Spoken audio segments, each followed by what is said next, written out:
Кыргызстанда учак билеттери арзандады. Кыргызстанда авиабилеттер бир топ арзандаганын Спутник Кыргызстан агенттигинин пресс борборунда өткөн брифингде Транспорт жана жолдор министрлигинин алдындагы жарандык авиация агенттигинин директору Александр Настаев билдирди. Билеттер августтан бери арзандап келе жатат. Авиакомпанияларга, анын ичинде Россиялык компанияларга карата жүргүзгөн саясатыбыз жана ишибиз бааны түшүрүүгө жардам берди. Мисалы, Россияга жазында 60 000 сом менен учуп барышса, азыр билеттин баасы бир топ эле түштү. Айрым багыттар боюнча билеттер пандемияга чейинки баадан да арзан сатылууда, деди Настаев. Ал билет баасы боюнча маселе жарандык авиация агенттигинин көзөмөлүндө турганын белгиледи. Белгилей кетсек, Кыргызстанда жазында Россия менен Казакстандын шаарларына билеттер кескин кымбаттап кеткен. Бийлик бул маселени көзөмөлгө алган. Туруктуу каттамдардын көбөйүшү менен билеттин наркы төмөндөдү. Булак, Назар Ньюс, Чекиторг. Алтай, Энесай, Кызылжар, Байкөл, Манаскөл, Кызыл, Абакан, кыргыздын ата-бабалары жаралган ондогон кылымдар мамлекет куруп жашаган жери экенин Гитлер, Россиянын президенти Путин эле эмес, кыргыз тарыхын окуган 5-класстын окуучусу да билиши керек. Ооба, тилекке каршы кээ бир кыргыздардын билбегени, билгиси да келбегени өкүнүчтүү. СССР тарыхында кыргыздын эмес, Алтайдын тарыхын жашырып окутпаган. Акыркы 100 жылга созулган кыргыз-орус согушу жөнүндө уккан эмес элек. Совет идеологиясында ал жөнүндө сөз болмок да эмес. Эми Путин аны мойнуна алып жатат. Себеби адамзаттын алгачкы Алтай цивилизациясы Россиянын аймагында, мейли негиздеген кыргыздарбы, тываларбы, хагастарбы жана башка маанилүү эмес. Алардын баарынын атасы байыркы кыргыз Россияда болгон деген тезис, идея азыр алар үчүн өтө маанилүү жана чоң саясат. Кээ бир кыргыздардын тарыхка ишенбей жатканы, ишенгиси келбей жатканы 4-7 миң, мүмкүн андан да көп жылдан бери улут катары алгачкы тилин, маданиятын, манасын, үрп-адатын жоготпой келаткан эң байыркы кыргыздын чүнчүп, духу да чарчап баратканынын бир белгиси го, мүмкүн. Ошондуктан духту көтөрүүчү мезгил келди. Кыргыздар балбандарыбыз, өзгөчө кыздарыбыз аны тастыктап жатышат. Калдарбек Абдраманов. Президент Садыр Жапаров тарыхый таза шайлоо өткөрөт. Тегит Текебаев менен Мадумаров сыяктангандар канчалык каралабасын, Садыр Жапаров Кыргызстанды таза башкаргысы келген, өнүктүргүсү келген чыныгы президент. Таза адам экен, ал канчадан бери таза шайлоо өткөрөлү деп айтып келет. Эми деле ушуга кам көрүүдө. Фейсбуктагы баракчасында элге кайрылып добуш сатпагыла, сатып албагыла деп эскертип жатат. Мыйзам алдында жооп берип каласыңар деп кайрылды. 30 жылдын ичинде кайсы президент ушинтип элге кайрылды эле? Кайсы президент шайлоону таза өткөрүүгө ушунчалык аракет кылды эле? Мурдагылар өз партиясына гүл тартып турушчу эмес беле? Административдик ыкмаларды колдонуп баарын жасашчу эмес беле? Тиги Садыр Жапаровду сындап жаткандардын сөзүнө ишенбей, президентке ишенгиле. Бул жолу андай болбойт. Мына таза жашоого, таза иштөөгө болгон аракет. Садыр Жапаров алга Кыргызстан. Садыр Жапаров, урматтуу кыргызстандыктар, шайлоодо добушун сатканда сатып алып жаткан жарандар жоопко тартыласыңар.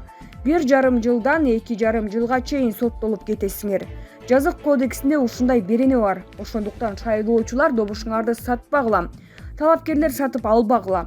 Эгер ушундай көрүнүштөр боло турган болсо, укук коргоо органдары катуу чара көргүлө. Мындан ары Кыргызстанда таза шайлоо салтын орнотобуз. Буга чейинки шайлоолор тарых болуп кала берсин.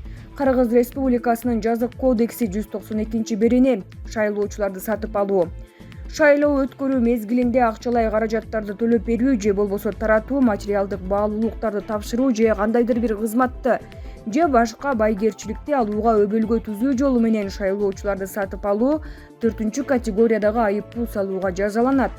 Кыргыз Республикасынын президенттигине талапкер, Кыргыз Республикасынын жогорку кеңешинин же жергиликтүү кеңештин депутаттыгына талапкер, мамлекеттик бийликтин шайлануучу башка органдарына жана жергиликтүү өз алдынча башкаруу органдарына талапкер.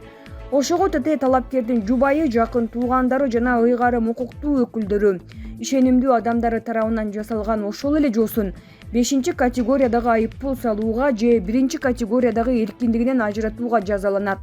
1-категория эркиндигинен ажыратууга жашы жете электер 1 жыл 6 айга, башка адамдар 2 жыл 6 айга чейин жазаланат. Кыргыз аргументи.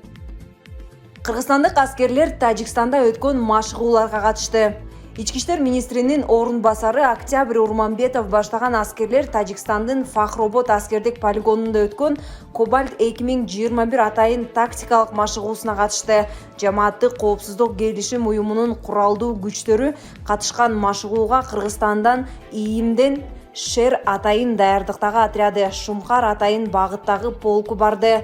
Кыргызстандын, Армениянын, Беларустун, Казакстандын, Орусиянын жана Тажикстандын аскерлери мыйзамсыз куралдуу топторду жок кылуудагы операцияларды пландоо жана өткөрүү боюнча иштешти. Ички иштер министринин орун басары Октябрь Урманбетовдун айтымында Кобальт 2022 кезектеги атайын тактикалык машыгууларын Кыргызстанда өткөрүү пландалып жатат. Булак, Марал ФМ, Чекиткейji. Назарбаев Нур Отан партиясынын төрагалыгын Токаевга тапшырат. 23 ноябрда Нур Отан партиясынын саясий кеңешинин жыйынында Казакстандын туңгуч президенти Нурсултан Назарбаев партия төрагалыгын азыркы мамлекет башчы Касым-Жомарт Токаевга тапшыра турганы жарыяланды. Бул тууралуу Назарбаевдин басма сөз катчысы Айдос Үкүбай жазды. Казакстанды 30 жылдай башкарган Нурсултан Назарбаев 2019 жылдын март айында президенттиктен кеткен, бирок бийликтеги партиянын төрагалыгын сактап калган. Коопсуздук кеңешин көзөткөнчө башкаруу укугуна ээ. Мындан улам байкоочулар 81 жаштагы Назарбаев мурдагыдай эле өлкөнү де-факто өзү башкарып жатканын айтып, аны Кытайдын мурдагы лидери Дэн Сяопин менен салыштырып келишет. Ал кызматтан кеткени менен мамлекет саясатын башкарууну узак жылдарга чейин өз колуна чыгарбай келген. Булак, Азаттык, Чекиторг. Атамбаев 6 жыл алышты Мадумаров менен. Жыйынтыгында Кыргызстанды кекиртектен карызга батырып, акырында түрмөгө отуруп тынды. Жээнбеков 3 жыл алышы олтуруп, президенттик мөөнөтүнөн мурда өргүүгө кетүүгө аргасыз болду. Мамлекет сазга батмак турсун тумчугуп кетти. Урматтуу Садыр Нуркожоевич, сиз президенттик шайлоодо өлкөбүздө болуп көрбөгөндөй өзгөрүүлөр болоорун жана да ошол өзгөрүүлөр 1 жылга жетпей байкалаарына убада бергенсиз.